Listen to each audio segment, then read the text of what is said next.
2025-26 में भारत ने 7.7% की ग्रोथ रेट हासिल की है।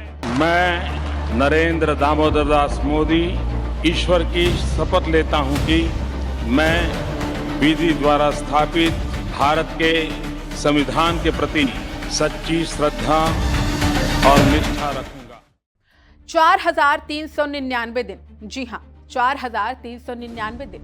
इतने दिन तक लगातार निर्वाचित प्रधानमंत्री रहने का रिकॉर्ड अब एक नए नाम के साथ दर्ज हो गया है। वो नाम है नरेंद्र मोदी। आज नरेंद्र मोदी ने देश के पहले प्रधानमंत्री जवाहरलाल नेहरू का 4,398 दिनों का रिकॉर्ड पीछे छोड़ दिया है। आजादी के बाद भारत की राजनीति में कई चेहरे आए, कई सरकारें बनी और चली गई, लेकिन लगातार जनता का जनादेश लेकर सबसे लंबे समय तक प्रधानमंत्री की कुर्सी पर बैठने का रिकॉर्ड अब पीएम मोदी के नाम हो गया है। लेकिन सवाल सिर्फ रिकॉर्ड का नहीं है, सवाल है आखिर मोदी का ये सफर कैसे बना। क्या वजह रही कि एक चाय बेचने वाला लड़का देश का सबसे लंबे समय तक निर्वाचित प्रधानमंत्री बन गया। संसद की सीढ़ियों से इतिहास के शिखर तक 26 मई 2014 दिल्ली का राष्ट्रपति भवन, नरेंद्र मोदी प्रधानमंत्री पद की शपथ लेते हैं। उससे पहले संसद भवन की सीढ़ियों पर माथा टेकते हैं। 2019 में संविधान को प्रणाम करते हैं और 2024 में संविधान की प्रति माथे से लगाते हैं। ये सिर्फ तस्वीरें नहीं थी, ये राजनीतिक संदेश था, एक ऐसे नेता का संदेश जो खुद को व्यवस्था का हिस्सा नहीं बल्कि व्यवस्था बदलने वाला चेहरा बताता रहा। 2014 में भाजपा को 282 सीटें मिली। 2019 में ये आंकड़ा बढ़कर 303 पहुंच गया। 2024 में भाजपा बहुमत से नीचे जरूर आई, लेकिन मोदी तीसरी बार प्रधानमंत्री बने और यहीं से बना वो रिकॉर्ड जो आज नेहरू के रिकॉर्ड से आगे निकल गया है। मोदी युग के 12 साल, देश कितना बदला। अगर मोदी सरकार के 12 साल को एक लाइन में समझना हो तो कहा जा सकता है बड़े फैसलों का दौर। डिजिटल इंडिया, जनधन खाते, यूपीआई क्रांति, जीएसटी, नोटबंदी, surgical strike, Balakot air strike, अनुच्छेद 370 हटाना, 3 तलाक कानून, राम मंदिर, नया संसद भवन, G20 सम्मेलन और ऑपरेशन सिंदूर। समर्थक कहते हैं कि इन फैसलों ने भारत की वैश्विक पहचान बदल दी है और विरोधी कहते हैं इन फैसलों की कीमत भी देश ने चुकाई है। लेकिन एक बात तय है, इन फैसलों ने राजनीति का नैरेटिव बदल दिया है। अब चुनाव जाति और क्षेत्र से ज्यादा राष्ट्रवाद, कल्याणकारी योजनाओं और नेतृत्व के इर्द गिर्द लड़े जाने लगे हैं। मोदी की सबसे बड़ी ताकत क्या है? राजनीतिक विश्लेषक अक्सर एक सवाल पूछते हैं, मोदी की असली ताकत क्या है? सरकार, गठन, आरएसएस या फिर भाजपा? जवाब शायद इनमें से कोई नहीं। मोदी की सबसे बड़ी ताकत है उनकी व्यक्तिगत ब्रांडिंग। आज भारत में करोड़ों लोग भाजपा से पहले मोदी को जानते हैं।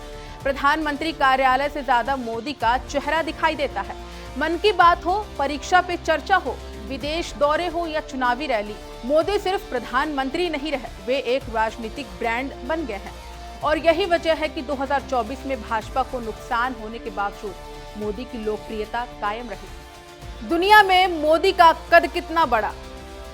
2014 में जब मोदी प्रधानमंत्री बने थे तब कई पश्चिमी देश उन्हें लेकर सतर्क थे, लेकिन 12 साल बाद तस्वीर बदल चुकी है।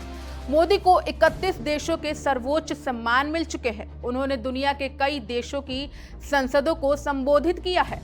अमेरिका से लेकर ऑस्ट्रेलिया तक, जापान से लेकर फ्रांस तक, मध्य पूर्व से लेकर प्रशांत द्वीपों तक। भारत की विदेश नीति ने केंद्र मोदी की व्यक्तिगत कूटनीति बन गई। याद कीजिए, पापुआ न्यू गिनी के प्रधानमंत्री का मोदी के पैर छूना या अमेरिकी कांग्रेस में कई बार गूंजती तालियां, ये सिर्फ तस्वीरें नहीं थी, ये भारत की बदलती वैश्विक स्थिति का प्रतीक थी। लेकिन सब कुछ आसान नहीं था। मोदी सरकार के सामने चुनौतियां भी कम नहीं रही। नोटबंदी पर सवाल उठे, कोरोना महामारी ने पूरी दुनिया को झकझोर दिया, 3 कृषि कानूनों के खिलाफ 1 साल लंबा किसान आंदोलन चला। आखिरकार सरकार को कानून वापस लेने पड़े। भूमि अधिग्रहण कानून में बदलाव की कोशिश भी सफल नहीं हो सकी। यानी मोदी सरकार ने बड़े फैसले लिए, लेकिन हर फैसला बिना विवाद के नहीं रहा। यही लोकतंत्र की खूबसूरती भी है और चुनौती भी। मोदी बनाम नेहरू तुलना क्यों होती है? आज जब रिकॉर्ड टूटा तो सबसे ज्यादा चर्चा नेहरू और मोदी की तुलना की हो रही है, लेकिन दोनों का दौर बिल्कुल अलग था। नेहरू ने एक नए देश की नींव रखी, संविधान लागू हुआ, लोकतांत्रिक संस्थाएं बनी, भारी उद्योग खड़े हुए। वहीं मोदी ने उस भारत को डिजिटल, वैश्विक और आक्रामक कूटनीतिक की पहचान देने की कोशिश की। एक ने राष्ट्र निर्माण का दौर देखा, दूसरे ने राष्ट्र विस्तार की आकांक्षा की। इसलिए तुलना से ज्यादा दिलचस्प बात यह है कि दोनों अपने अपने दौर के सबसे प्रभावशाली नेता रहे। मोदी के बाद कौन? अब आते हैं सबसे बड़े राजनीतिक सवाल पर। मोदी के बाद कौन? भाजपा ने कभी उत्तराधिकारी घोषित नहीं किया। अमित शाह का नाम आता है, योगी आदित्यनाथ की चर्चा होती है, नितिन गडकरी का जिक्र होता है, राजनाथ सिंह को भी संभावित चेहरों में गिना जाता है। लेकिन पार्टी ने कभी किसी एक नाम पर मुहर नहीं लगाई। क्यों? क्योंकि भाजपा जानती है मोदी अभी भी पार्टी का सबसे बड़ा चेहरा है और शायद यही वजह है कि उत्तराधिकारी की चर्चा पार्टी के भीतर भी खुलकर नहीं होती। 2029 का चुनाव, असली परीक्षा। 2024 में भाजपा 240 सीटों पर रुक गई, सरकार बनी लेकिन सहयोगियों के सहारे। यहीं से 2029 का सवाल पैदा होता है, क्या मोदी फैक्टर फिर वही जादू दिखाएगा? क्या भाजपा अकेले बहुमत हासिल कर पाएगी? क्या क्षेत्रीय दल और मजबूत होंगे या फिर मोदी चौथी बार भी इतिहास रचेंगे? इन सवालों के जवाब अभी भविष्य के गर्भ में हैं। भाजपा की दूसरी पीढ़ी तैयार हो रही है। असम में हिमंता बिस्वा शर्मा, राजस्थान में भजन लाल शर्मा, मध्य प्रदेश में मोहन यादव और हरियाणा में नायब सिंह सैनी। भाजपा लगातार नए चेहरों को आगे ला रही है। संदेश साफ है, पार्टी सिर्फ वर्तमान नहीं भविष्य की भी तैयारी कर रही है। लेकिन राष्ट्रीय राजनीति में मोदी जैसा करिश्मा फिलहाल किसी और के पास नहीं दिखाई देता। यही भाजपा की सबसे बड़ी ताकत भी है और सबसे बड़ी चुनौती।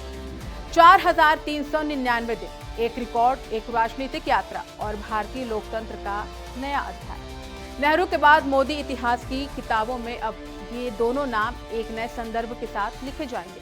लेकिन राजनीति में रिकॉर्ड स्थायी नहीं होते। आज मोदी ने इतिहास बनाया, कल कोई और इसे तोड़ने की कोशिश करेगा। फिलहाल इतना तय है, 2014 से शुरू हुआ ये मोदी युग सिर्फ सरकार का कार्यकाल नहीं, भारतीय राजनीति का एक पूरा अध्याय बन चुका है और इस अध्याय का अगला पन्ना 2029 में खुलेगा। तब पता चलेगा कि कहानी अभी जारी है या फिर भारतीय राजनीति किसी नए नायक की तलाश में निकल पड़ी है।